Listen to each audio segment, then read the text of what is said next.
Do you know what you want to do when you leave school? Be a mechanic. So like say if there's someone breaking down on the road, I can know how to fix a car for them. And I'm thinking of a teacher as well, teaching little kids. I wanted to be a teacher. I think that mainly stemmed from the experience I had at school. I did have a few very good teachers. Mr. Hart inspires me because I always give up, but he always makes me try again. I want to be a teacher because all my teachers at school are really thoughtful, and I think I'll need the knowledge to be thoughtful as well. I don't remember, but my mum reminds me that I said I want to be a teacher when I was little, since the age of 3.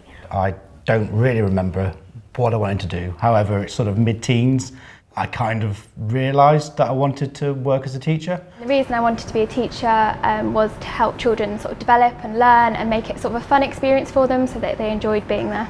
If I was a teacher, I would do a topic about space or any topic and get them to make models about it, like Egyptian or something. School wasn't a good experience, so I kind of wanted to get in and try and change that for other children. When I was a child, I wanted to be a teacher. There wasn't really an understanding of the other creative roles out there. So I'm a primary school teacher.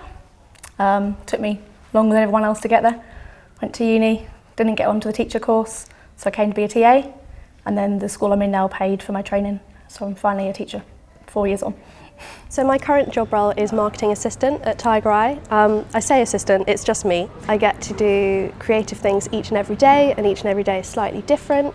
I get to use words in quite an exciting way. What we do can be quite complex. There's a lot of technical terms that often go over my head as well.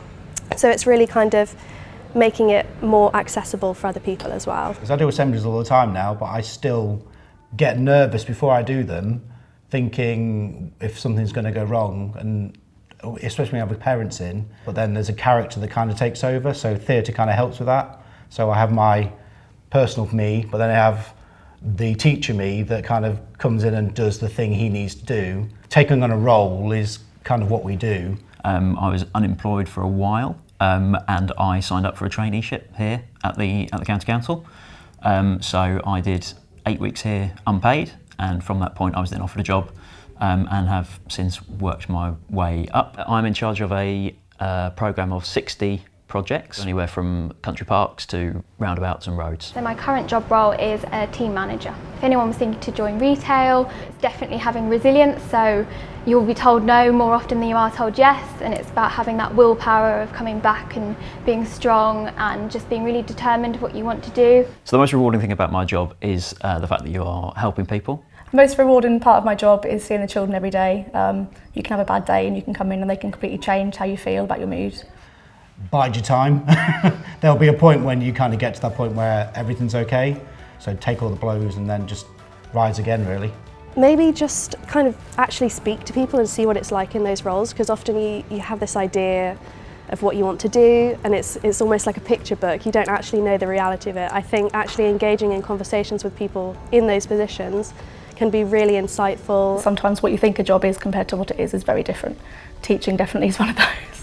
See these really cool jobs and you think they must have just landed it by accident, but actually if you speak to the people in those roles you can learn the process that they went through. Just really explore everything because it's never too late.